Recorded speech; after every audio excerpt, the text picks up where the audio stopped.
Opening mail packs. The video where I open my mail as if it's sealed boosters because I forgot what I ordered. Hey, it's Leah, and we've got a LGS special purchase today of singles and a pack. We're going to open a pack today because it made it home without me opening it somehow. We're going to open it. And we also have this nice classic playmat from 2010.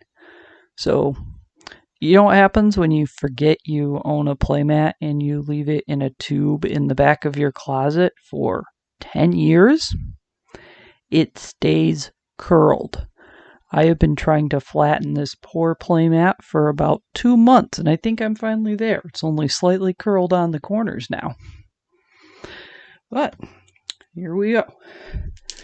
Here's our cards that we got from our LGS today. Fungus Shambler. It looks like I could put it in a Muldrotha deck, and it's a permanent, so that was good enough to purchase it without reading what it did in my brain.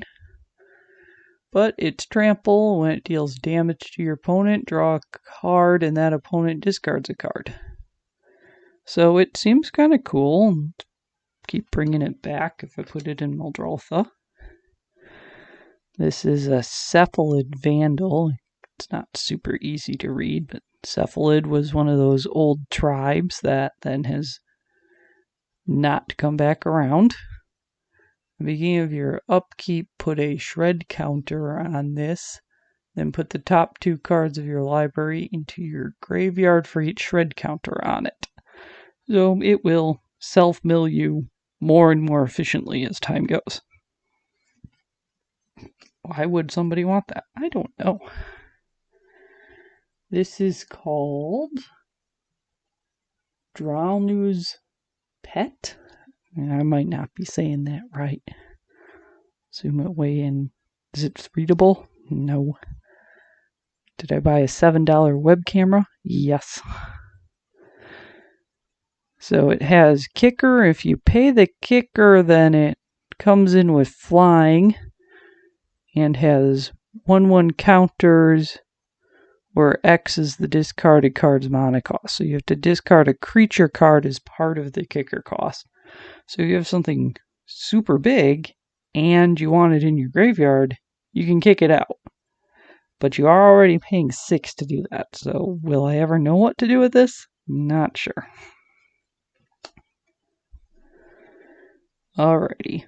Vibrating Spear. This I actually thought was kind of interesting. It's an artifact for 4. During your turn, all creatures you control get +2/+0. During all other turns, all creatures you control get -0/-2. So it's a boost on your turn, but a loss of toughness when it isn't your turn. So it seemed odd. Not sure what to do with it yet. We got a pair of these things because they were shiny. The Death Priest of something. Miracle, maybe. Anyways, we like this first line of text on it here. Skeletons, vampires, and zombies you control get +1/+1. Seems great there. The beginning of your end step, if a creature died this turn, you can pay 1. If you do, you get to make a skeleton. We get a couple of these. And then our last card that we got this Treetop Village. It's been on my list for a little bit just to have a Treetop Village in a nice old border. Comes into play tapped, adds a green mana. You can pay 1 and a green to make it into a 3/3 with trample, which is, I guess it was a big deal back in its time when it first came out, which would be that edition. Which I failed. That edition. There we go. And then, just because we didn't have a lot of Dungeons and Dragons cards, we got a pack. We'll see what's in it. Not a normal mail pack thing. We're gonna open it because it made it home. -11 on an instant for 6. Not something I've played willingly yet. It's a great axe.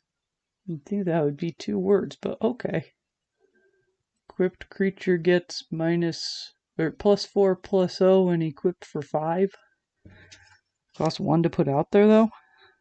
Odd card.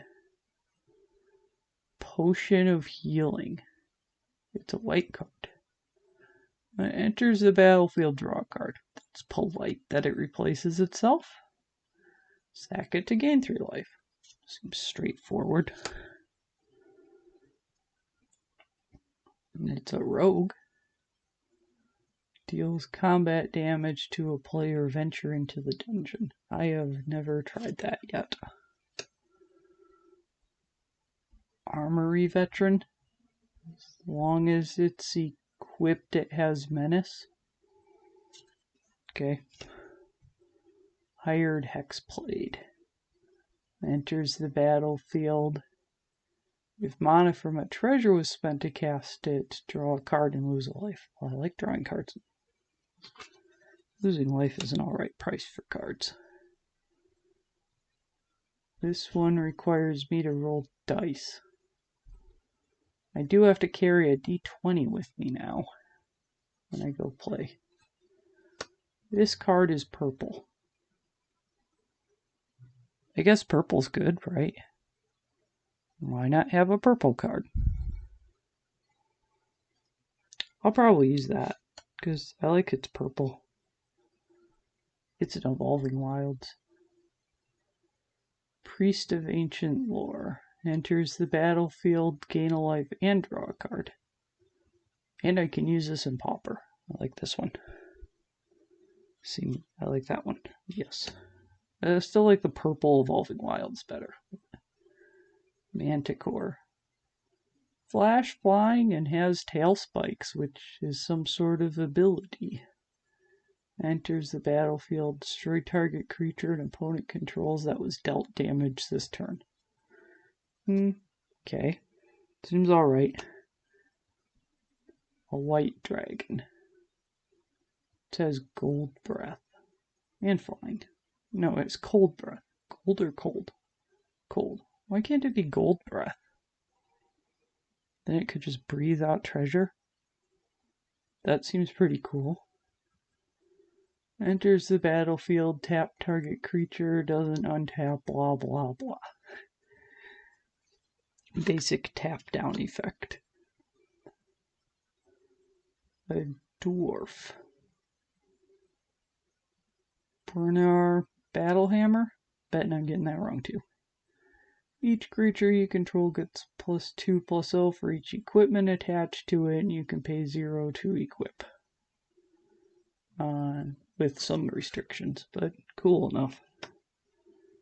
Temple of the Dragon Queen. Reveal a dragon. Enters the battlefield untapped.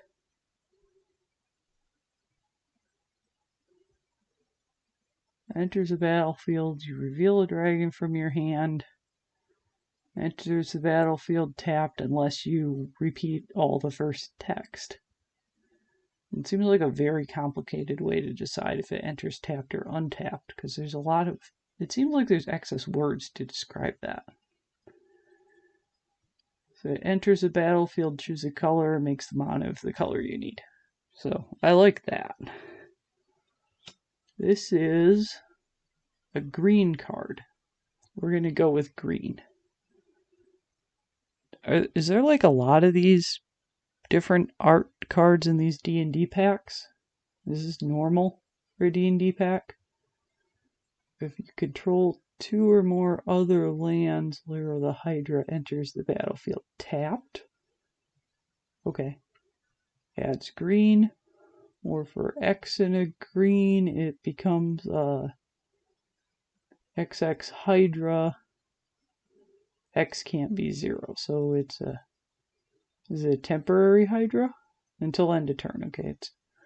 It becomes a temporary Hydra. Alright. I like the purple Evolving Wilds better.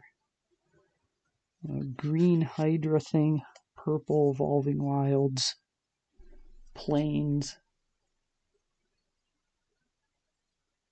Gwendolen, Gwendivar, Guinevere. Oh boy. Yeah, I'm not up on that lore. Sorry. I know who this is. I probably can't pronounce it right. I bet some people don't think these names are hard. But some people are totally good with it. Yeah. Okay, so we got some cool stuff. So that was our mail pack in a pack, I guess.